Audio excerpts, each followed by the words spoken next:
شهر رمضان الذي أنزل فيه القرآن هدى للناس وبينات من الهدى والفرقان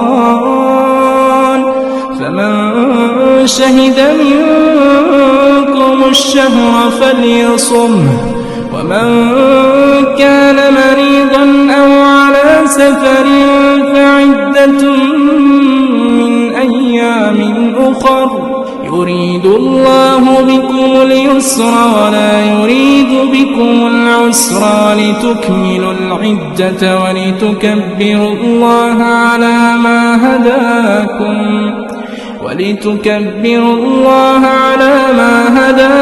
ولعلكم تشكرون. السلام علیکم ورحمۃ اللہ وبرکاتہ. میں امید کرتی ہوں آپ سب ایمان اور صحت کی بہترین حالتوں میں ہوں گے انشاءاللہ تعالی. نحمده ونصلی علی رسولہ الکریم. اما بعد فاعوذ باللہ من الشیطان الرجیم. بسم اللہ الرحمن الرحیم. رب اشرح لی صدری ویسر لی امری واحلل عقدۃ من لسانی یفقہوا قولی. اللہم فقہنا فی الدین آمین. آج ہم دیکھیں گے اہمیت الصوم، روزے کی اہمیت. رمضان کی برکتوں سے محروم رہنے والا بد نصیب ہے. اس کی دلیل ہم دیکھتے ہیں. حضرت انس بن مالک رضی اللہ عنہ سے روایت ہے کہ رمضان آیا تو رسول اللہ صلی اللہ علیہ وسلم نے فرمایا، یہ مہینہ جو تم پر آیا ہے اس میں ایک رات ایسی ہے جو قدر و منزلت کے اعتبار سے 1000 مہینوں سے بہتر ہے. جو شخص اس کی سعادت حاصل کرنے سے محروم رہا وہ ہر بھلائی سے محروم رہا. پھر فرمایا، لیلۃ القدر کی سعادت سے صرف بد نصیب ہی محروم کیا جاتا ہے. اسے ابن ماجہ نے روایت کیا ہے. اب کچھ لوگ ہوتے ہیں رمضان آنے کے باوجود بھی روزے نہیں رکھ پاتے اور ان کو شعور بھی نہیں ہوتا. ہمارے ہاں یہ جہالت اتنی عام ہے کہ بعض دفعہ بیویاں روزے رکھتی ہیں تو شوہر نہیں رکھتے، اور شوہر رکھتے ہیں تو بیویاں نہیں رکھتی. اور عورتیں سوال کرتی ہیں، پھر ہم ناشتہ اپنے شوہر کے لیے بنا سکتی ہیں تو شوہر کیوں روزہ نہیں رکھ رہے؟ تو جواب آتا ہے کہ کبھی رکھا ہی نہیں ماشاءاللہ. تو یہ کیسا دین ہے؟ تو 2 وجہ سے لوگ دین چھوڑتے ہیں. پہلی وجہ جہالت، علم کی کمی، اور دوسری وجہ دنیا کی بھاگ دوڑ. اور عموماً ہماری قوم میں تعلیم کا تناسب اتنا نہیں ہے. اس کی وجہ سے ماڈرن پڑھے لکھے لوگ قانون شکنی تو کرتے ہی ہیں، وہ تکبر سرکشی کی وجہ سے کرتے ہوں گے، لیکن بہت سے لوگ جہالت کی وجہ سے بھی پیچھے ہٹتے ہیں. تو یہ 2 وجہ ہیں کہ جہالت اور علم کی کمی اور دنیا کی بھاگ دوڑ کی وجہ سے جو ہے لوگ دین سے ہٹنا شروع ہو جاتے ہیں. تو ہم سب ایک دل میں نیت کر لیں. سب سے پہلے اپنے گھر والوں سے سٹارٹ لیں، پھر رشتہ داروں میں، اور پھر جو بھی آپ کے ارد گرد لوگ موجود ہیں جو روزہ نہیں رکھتے، تو رمضان کے آنے سے پہلے ان کو یہ احساس دلا دیں کہ اگر آپ نے روزہ نہیں رکھا تو آپ کا دین ہی انکمپلیٹ ہوگا. تو یہ روزے کا احساس دلائیں. اچھا، پھر ایک اور سوال آتا ہے کہ اچھا اگر روزہ رکھ لیتے ہیں، نماز نہیں پڑھتے، تو وہ بھی کوئی روزہ نہیں ہوگا. ٹھیک ہے، تو ہمیں لوگوں کو جو ہے فرائض کا بتانا ہے کہ یہ ہم پر فرض ہے. کم از کم انسان فرائض کا تو پابند ہو، اور باقی چیزیں اس کے بعد پھر اللہ چاہتا ہے اور بندہ بھی کوشش کرتا ہے تو دن بدن اضافہ ہوتا ہے، تقویٰ بڑھتا ہے، توکل شکر بڑھتا ہے. لیکن جس کی زندگی میں فرائض ہی نہ ہو تو پھر اس کی زندگی میں ہر دن مہر لگتی جاتی ہے. اگر آپ کے گھر میں یا ارد گرد میں کوئی ایسا ہے تو آپ کو فوری ایکشن لینے کی ضرورت ہے. اچھے طریقے سے پیغام دیں. اگر کوئی بات نہ مانے، سرکشی کریں، پھر آپ کو سٹینڈ لینا پڑے گا. اسلام اس کی اجازت نہیں دیتا کہ ایک انسان اسلام کا نام کو مس یوز کرے، کہ کہے کہ میں مسلمان ہوں اور مسلمان ہونے کا دعویٰ کرے اور لیکن اللہ ہی کی بات کو نہ مانے. تو یہ کیسا مسلمان ہے کہ وہ فرض ہی اپنے ادا نہیں کر رہا؟ تو ہمیں ان چیزوں پہ بہت زیادہ غور کرنے کی ضرورت ہے کہ اگر ہمارا کوئی فرض رکن چھوٹ رہا ہے یا اگر ہم اس پہ غور نہیں کر رہے تو آج سے ہی ان چیزوں پر اپنے اوپر بھی فوکس کریں اور اپنے ارد گرد بھی فوکس کریں کہ اگر کوئی رمضان کے روزے نہیں رکھ رہا، نماز نہیں پڑھ رہا، تو ہمیں ان کو بتانے کی ضرورت ہے کہ اگر آپ ان میں سے کوئی ایک رکن کو بھی چھوڑتے ہیں تو اس میں آپ کا دین پھر انکمپلیٹ ہے.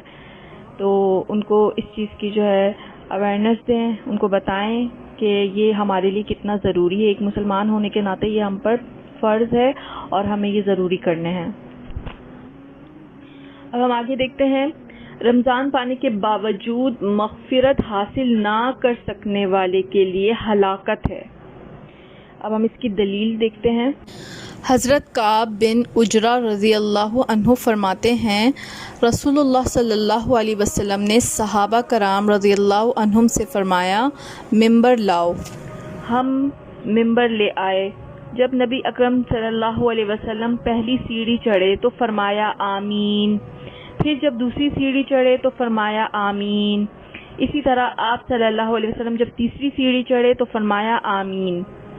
جب رسول اللہ صلی اللہ علیہ وسلم ممبر سے نیچے تشریف لائے تو ہم نے عرض کیا، یعنی صحابہ نے عرض کیا، یا رسول اللہ صلی اللہ علیہ وسلم، آج ہم نے آپ سے ایسی بات سنی جو اس سے پہلے کبھی نہیں سنی. کیونکہ آپ صلی اللہ علیہ وسلم کا جو نارمل روٹین تھا، معمولی جو روٹین تھا ان کا یہ تھا، جب بھی وہ سیڑھیوں پہ چڑھتے تھے تو اللہ اکبر کہا کرتے تھے اور سیڑھیوں سے اترتے وقت سبحان اللہ. تو آج صحابہ حیران ہو گئے کہ یہ نبی اکرم صلی اللہ علیہ وسلم نے یہ ممبر پہ سیڑھیوں پہ چڑھتے وقت آمین کیوں کہا. تو اس لیے وہ حیران ہو کے انہوں نے کہا کہ آج ہم نے آپ سے ایسی بات سنی جو اس سے پہلے کبھی نہیں سنی. آپ صلی اللہ علیہ وسلم نے فرمایا، جناب جبرائیل علیہ السلام میرے پاس آئے اور کہا، اس آدمی کے لیے ہلاکت ہے جس آدمی نے رمضان کا مہینہ پایا اور اپنے گناہوں کی بخشش اور معافی حاصل نہ کر سکا. اس کے جواب میں نے آمین کہا. پھر جب میں دوسری سیڑھی پر چڑھا تو جناب جبرائیل علیہ السلام نے کہا، ہلاکت ہے اس آدمی کے لیے جس کے سامنے آپ صلی اللہ علیہ وسلم کا ذکر کیا جائے اور وہ آپ صلی اللہ علیہ وسلم پر درود نہ بھیجے. میں نے اس کے جواب میں آمین کہا. پھر جب تیسری سیڑھی پر چڑھا تو جناب جبرائیل علیہ السلام نے کہا، جس شخص نے اپنے ماں باپ یا دونوں میں سے کسی ایک کو بڑھاپے کی حالت میں پایا اور ان کی خدمت کر کے جنت حاصل نہ کی، اس کے لیے بھی ہلاکت ہو. میں نے اس کے جواب میں کہا آمین. اسے حاکم نے روایت کیا ہے. اب دیکھیں اس میں 3 عمل بتائے گئے ہیں. جو 3 عمل ہیں وہ ہماری چیک لسٹ بننے کے لیے ہیں. نمبر 1 پہ ہے رمضان کا آنا، نمبر 2 ماں باپ کی خدمت، نمبر 3 جو ہے اللہ کے نبی کا نام لیا جائے اور درود نہ پڑھنا. یعنی رمضان کا مہینہ آیا اور اس سے فائدہ نہ اٹھا سکے، ماں باپ اگر بڑھاپے میں گھر میں موجود ہیں ان کی خدمت کر کے جنت حاصل نہ کر سکے، اور اللہ کے نبی کا نام آ گیا اور اس ٹائم پہ ہم نے درود نہ بھیجا، تو ان تینوں شخص کے لیے ہلاکت اور بربادی ہے. یہاں عمل کے جو نقطے ہیں ان کو صرف آپ ہائی لائٹ کر لیں اور اپنے عمل کو چیک کریں کہ ہم جب بھی نبی کا نام سنیں درود پڑھتے ہیں یا نہیں. درود کیا پڑھنا ہے آپ نے؟ سمپل آپ نے صلی اللہ علیہ وسلم جب بھی نبی کا نام آئے، ٹھیک ہے. اور اگر آپ کے گھر میں ماں باپ موجود ہیں، بوڑھے ہیں یا جوان ہیں، بوڑھے ہوں یا جوان ہوں، آپ پر ان کی خدمت فرض ہے. آپ ان کے ساتھ احسان کا، حسن سلوک کا معاملہ کریں. احسان تو ہم کر نہیں سکتے کیونکہ ہم ان کا احسان پوری زندگی ہم ان کی خدمت کر لیں، ہم ان کا احسان نہیں چکا سکتے، ٹھیک ہے، کیونکہ انہوں نے جو ہمیں پالا پوسا اور بڑا کیا، تو ہم ان کی جو ہے ان کا احسان، ان کے احسان کے رتبے تک تو پہنچ ہی نہیں سکتے، ٹھیک ہے. تو ہمیں حسن سلوک کرنا ہے، اچھی بات کرنی ہے. اگر بوڑھے ماں باپ ہیں، چڑچڑے ہیں، غصہ آتا ہے تو ان کے غصے کو اوائڈ کرنا ہے. اگر ایک ہی بات بار بار پوچھتے ہیں، سوال کرتے ہیں، تو جیسے انہوں نے ہمیں بچپن میں، ہم جب بار بار پوچھتے تھے اپنے ماں باپ سے سوال تو وہ ہمیں خوشی خوشی سے جواب دیتے تھے، ویسے ہی ہمیں اپنے ماں باپ کے ساتھ اچھے سے حسن سلوک سے ہمیں ان سے بات کرنی ہے، ان کو اچھے سے جواب دینا ہے، ان کی خدمت کرنی ہے، ان کو جو ہے ٹائم دینا ہے، کوالٹی ٹائم دیں. اور اس کے علاوہ جو ہے اپنی کمائی میں سے ان کو جو بھی خرچہ ہے ان کو وہ دیا جائے. اور اس کے علاوہ جو ہے اپنے ماں باپ کی رسپیکٹ کریں، ٹھیک ہے. تو اپنے ماں باپ کا بہت زیادہ آپ لوگوں نے خیال کرنا ہے. اور دوسرا یہ کہ رمضان آیا اور رمضان کو پا نہیں سکا، یعنی کہ رمضان سے غفلت برتی، رمضان میں نماز نہیں پڑھی، اپنی بخشش نہیں کروائی، اپنی جو ہے استغفار نہیں کیا، تاک راتوں میں عبادت نہیں کی اور روزے چھوڑ دیے، روزہ رکھا تو نماز چھوڑ دی، تو اس چیز میں بھی بہت زیادہ کیئرفل رہنا ہے کہ ہم اگر روزہ رکھ رہے ہیں تو ہم اپنی نماز پوری پابندی سے پڑھیں اور اول وقت میں نماز پڑھیں، ٹھیک ہے. اور دوسرا، اگر روزہ رکھا ہوا ہے تو یہ نہ ہو کہ ہم جو ہے ڈرامے دیکھ رہے ہوں اور جو ہے اپنی نظروں کا غلط استعمال کر رہے ہوں، یا غیبتیں سن رہے ہوں، یا زبان سے غیبتیں کر رہے ہوں، یا روزہ رکھ کے جو ہے ایک دوسرے کی برائیاں، بدگمانیاں، یہ سب چیزیں نہیں کرنی چاہیے، یا جھوٹ بول رہے ہوں.